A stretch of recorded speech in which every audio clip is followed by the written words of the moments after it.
Hello guys, कैसे हैं आप लोग। फाइनली बजट ये आ चुका है एंड जैसे ही बजट स्पीच ख़त्म हुई थी with in half an hour मेरे पास एक फ़ोन आया। प्रदीप, इस बार मैं कोई ज़्यादा सेविंग नहीं कर पाऊंगा, तो आप एक काम करना, इस बार का इनकम टैक्स रिटर्न वो न्यू रिजीम के हिसाब से फाइल कर देना। वैसे भी अब 7 लाख रुपए तक की इनकम में जीरो टैक्स तो हो ही गया है ना। मैंने उनको समझाया ऐसा नहीं होता एंड इसका ITR ये अभी फाइल नहीं होगा। कैसा होता है एंड इसका ITR कब फाइल होता है मैं आपको समझाता हूँ, बट आगे चलने से पहले आप इस वीडियो को लाइक शेयर जरूर करें एंड चैनल को सब्सक्राइब करें। अब जो ये बजट आया है ये है बजट 2023। इस बजट के हिसाब से टैक्स पेमेंट कब होगी एंड इनकम टैक्स रिटर्न कब फाइल होगी, इसके लिए आप 4 बातें समझो। Finance bill, finance act, previous year and assessment year. इन 4 बातों को जानते ही आपको पता चल जाएगा इस बजट के हिसाब से हम टैक्स की पेमेंट कब करेंगे एंड अपना इनकम टैक्स रिटर्न कब फाइल करेंगे। सबसे पहले क्या है? सबसे पहला है फाइनेंस बिल। फाइनेंस बिल, फिर है फाइनेंस एक्ट, तीसरा है प्रीवियस ईयर, चौथा है असेसमेंट ईयर।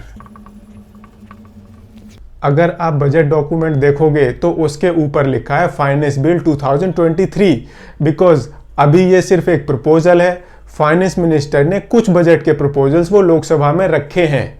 लोकसभा के बाद ये बजट प्रपोजल्स ये राज्यसभा में जाएंगे एंड अगर वहां से सब कुछ ओके हो गया तो उसके बाद वो फाइनेंस बिल वो प्रेसिडेंट के पास जाएगा सिग्नेचर के लिए एंड जब वो सिग्नेचर हो जाएंगे तो वो फाइनेंस बिल फाइनेंस एक्ट बन जाएगा।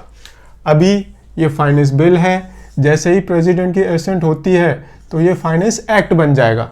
सपोज लोकसभा ने ओके कर दिया, राज्यसभा में कुछ इश्यूज आए, कुछ चेंजेस करने पड़े, तो दोबारा से वो फाइनेंस बिल पहले लोकसभा में आएगा, फिर राज्यसभा में जाएगा एंड उसके बाद प्रेसिडेंट के पास जाएगा सिग्नेचर के लिए, एक्ट बनने के लिए। नाउ मेरा फाइनेंस बिल हो गया, मेरा फाइनेंस एक्ट हो गया, previous year and assessment year. Now अब बात करते हैं प्रीवियस ईयर की। प्रीवियस ईयर ये वो टाइम पीरियड होता है जहां पर हम मेहनत करते हैं एंड पैसे कमाते हैं।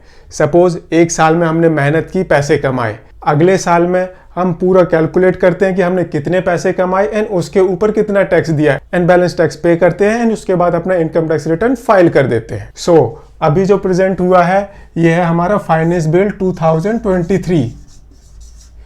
ये फाइनेंस एक्ट बन जाएगा तो ये हो जाएगा फाइनेंस एक्ट 2023 एंड इसके अकॉर्डिंगली जिस साल में हम मेहनत करेंगे, पैसे कमाएंगे, वो साल जिसके ऊपर ये वाले प्रोविजंस एप्लीकेबल होंगे, 7 लाख रुपए वाली इनकम पर जीरो टैक्स होगा, वो टाइम पीरियड हो गया 1 अप्रैल 2023 से 31 मार्च 2024 एंड इस साल की इनकम को नेक्स्ट ईयर हम कैलकुलेट करेंगे कि हमने कितने पैसे कमाए एंड कितना टैक्स बनता है।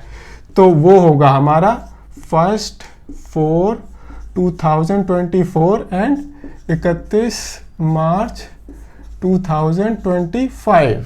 सो अभी हमारा फाइनेंस बिल आया है, कुछ दिन में ये पास हो जाएगा, फाइनेंस एक्ट बन जाएगा एंड इसके जो प्रोविजंस होंगे ये अप्रैल 2023 से मार्च 2024 के बीच में एप्लीकेबल होंगे।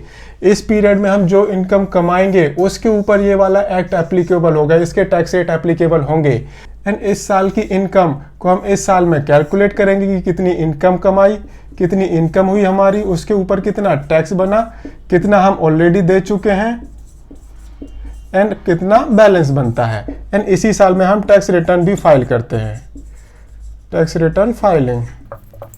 सो अभी जो हमारा बजट आया है जिसमें गवर्नमेंट ने बहुत सारे टैक्स चेंजेस प्रपोज किए हैं, ये चेंजेस मेरे एप्लीकेबल होंगे उस इनकम पर जो मैं 1 अप्रैल 2023 से 31 मार्च 2024 के बीच में अर्न करूंगा एंड इस इनकम को मैं असेस करूंगा अप्रैल 2024 से मार्च 2025 के बीच में एंड उसी टाइम मैं अपना रिटर्न फाइल करूंगा। इस साल की रिटर्न में कब फाइल करूंगा? नॉर्मली जुलाई, सितंबर या फिर दिसंबर। तो ये जो मेरी रिटर्न फाइल होगी ये होगी मेरी 2024 में।